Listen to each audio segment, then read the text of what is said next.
We're gonna get rid of that weak fade of yours today. We don't want any weak fades. I mean, you hit a little bit, it's a nice fade that you hit. It's not weak. It's controlled. It is a controlled fade, but you want to be able to hit a high draw. I want to be able to hit it over the water when I need to. Uncle Rico is gonna hit it over the mountains, and we're gonna teach you how to hit a high draw today. Ladies and gentlemen, boys and girls, welcome back to MyGolfDNA. Today is a beautiful day in paradise, and as promised, Jace and I are out here on the range because we're gonna teach you and Jace how to hit a high draw. Jace has a hand and arm path that's working too much off to the left for him to be able to hit this shot, so I thought he was a perfect candidate to run through this drill. And so today what we're gonna do is we're gonna be walking you through a step-by-step drill that every single one of you is capable of being able to set up in the comforts of your own home to start practicing this. You could take it out to the range and you could start creating some good over-exaggerated feels that you can get latched onto. And then you can start building yourself up just like we're about to teach you here today. And you're gonna be able to start hitting a very high, soft draw like you've always wanted to.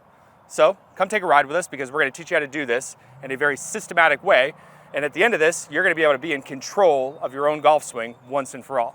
Let's get to work. First order of business, we need to make sure that you have a setup that's going to allow you to hit a high draw. Now, when we have our driver in our hands, the first thing that we wanna understand is that we're gonna have to widen our base just a little bit here, okay, from our stock width. Our stock stance width is gonna be just a little bit wider than our pelvis. Our driver stance is gonna be just a little bit wider than that, about an inch to an inch and a half wider than your stock stance. Now, we also wanna make sure that we start out in a stock ball position. The stock ball position that we use here at MyGolfDNA is off of the logo on your chest or off of your lead ear. You can have the freedom as you get further into the process to play around with your ball position and your tee height, but understand this, the more you move your ball forward, the more you're gonna be ultimately affecting the path. We're gonna be trying to create an in to out path here in order to be able to create the sort of draw curvature that you're looking for. Now, the other thing that we want to make sure that we have is axis tilt at address. Now, our primary spine tilt is often described as axis tilt. Now, a good way to check to see if you have enough axis tilt with your stance width is to come up from a down the line perspective, have somebody walk up and put a club shaft down your forearms, and make sure that that club shaft is parallel to the line that's on the ground. What this will do is it'll signal to me that your trail side, including your shoulder, your arm, and your wrist, are in a much more passive position.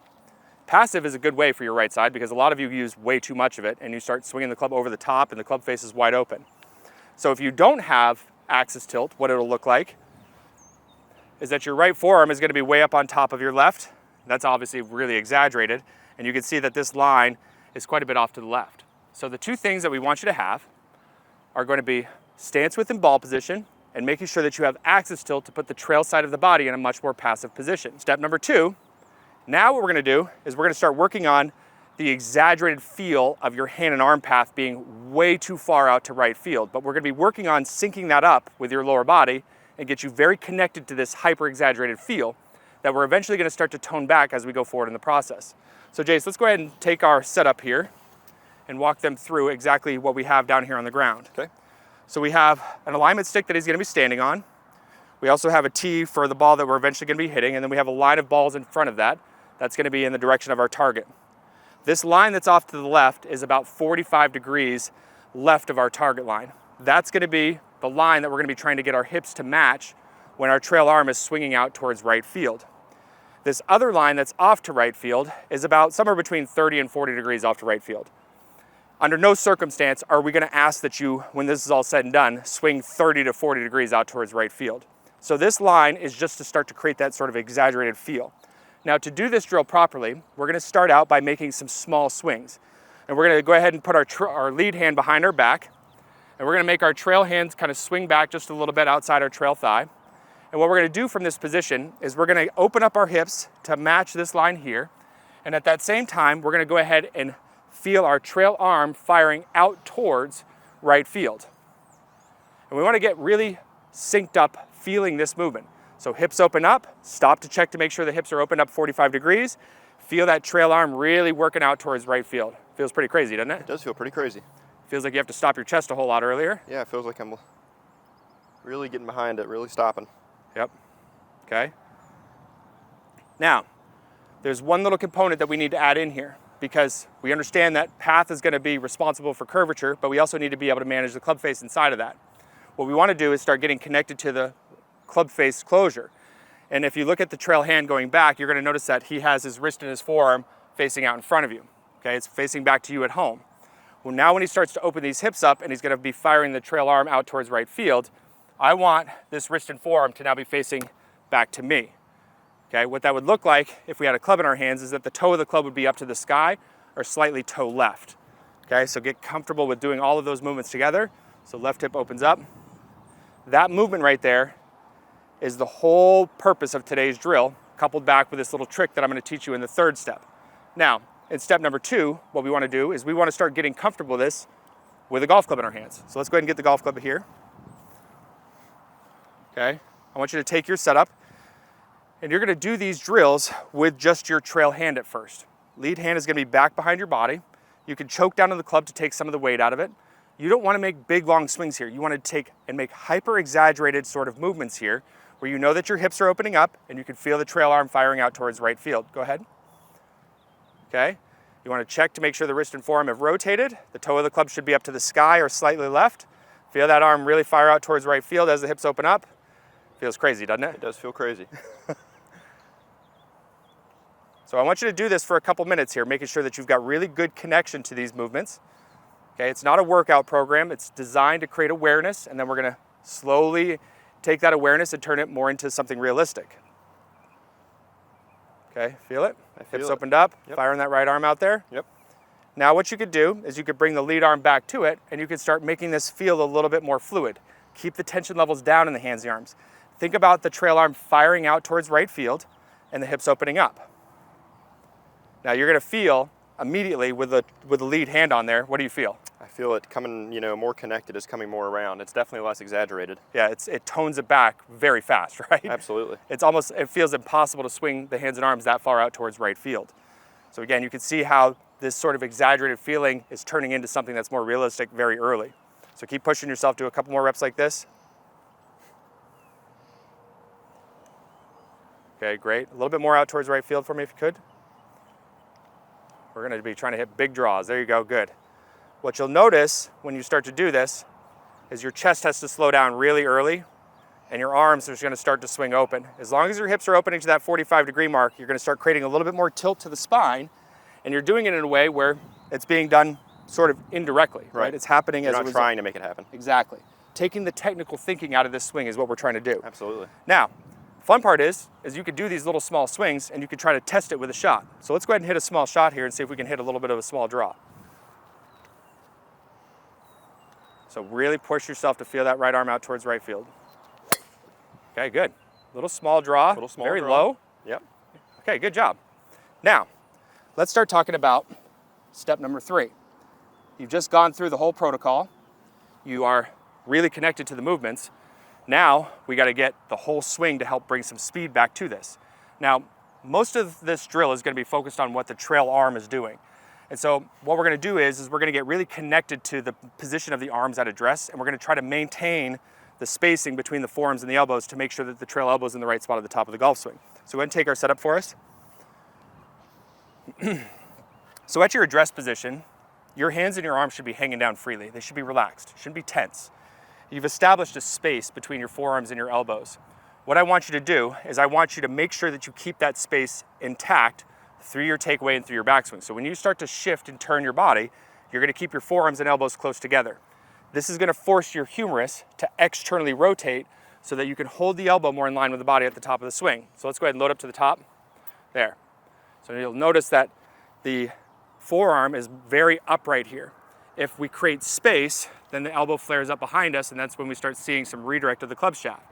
So you can see that this little trick here is helping hold the elbow in line. Now, I want you to understand how we're going to get back down into that delivery position. Understanding that the arms are going to be working independently from the body and the system that you create, I want you to start to get connected to that feeling. Now, what I'm talking about here is if you went up to the top of your swing and you didn't move your hips and you didn't move your shoulders, which they will be doing, and you brought your right elbow down towards your right hip, you can see that the shoulders stayed closed here, and you can see that the arms start to come straight down.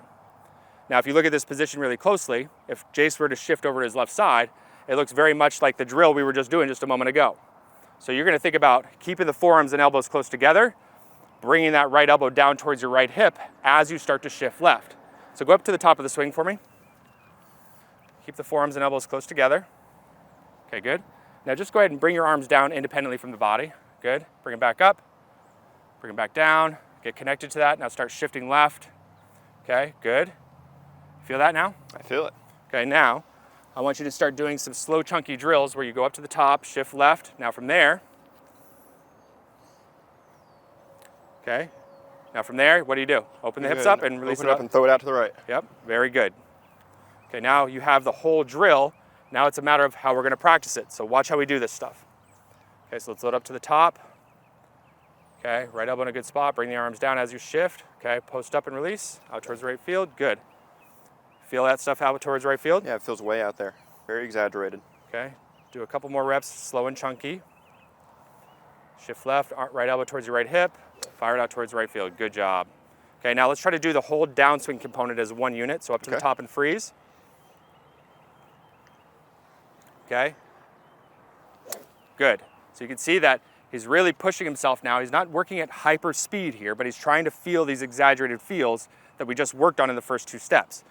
Once you feel like you've got some connection to it, then you can start trying to hit some shots with it. But what I would suggest that you do is give yourself kind of a goal here.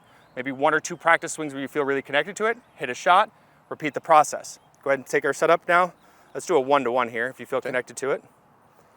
So up to the top. Feel pretty good? Feels good. Okay, I'm ready. Hit a ball. And this is where you're going to be able to have some control of what you're doing here and be able to make some adjustments based off of the ball flight that you see. Okay, so way out towards right field as those hips open up. Feel it. There you go. There's a draw. There's a draw. So that actually had a little bit of overdraw on it, which means we probably had the path a little bit too far to the right with too much closer in the club face. So what I want Jace to do now is I want him to go back down into step number 2, and I want him to drill the path being a little bit less to the right and the club face being towed up on the lead side. So you can see how I just took that alignment stick and just kind of toned it back a little bit. Okay? That's exaggerated. Feel it? Yeah, it feels better. Okay, so now go back into full swings to try to feel it. Okay, feel a little better there? Yep. Okay, now I want you to try to hit a shot, feeling a little less exaggerated. Let's see what we produce. Okay, stay committed. Right arm still firing out towards right field. Left hip opening up. There you go. Go. Little low stinger right there. Look at that thing still going, man. Still going. You gotta watch your shots when you hit good ones. So what you can see is that this drill is empowering you as a golfer. It's helping you understand that I can make little adjustments out here to dial in the shot shape. If you notice that your ball is coming off maybe a little bit too low, then you might have a little less tilt at address or at impact. Go ahead and make sure that you feel like your head stays back in behind the golf ball and really feel like your hands and arms are working out towards right field. That'll start creating more positive angle of attack. If you see that your ball is starting way too much to the right and not curving back, then you can understand that you probably don't have the club face rotating as much as it needs to. You want to be able to be in control of what it is that you're doing. Take the time and be disciplined. Get a good setup, get your stance width in a good spot, get your trail side in a passive spot, and push yourself through this drill, and you're gonna be a much happier camper when it's all said and done. Absolutely. You like that drill? I like that drill. You now know how to hit a draw on command.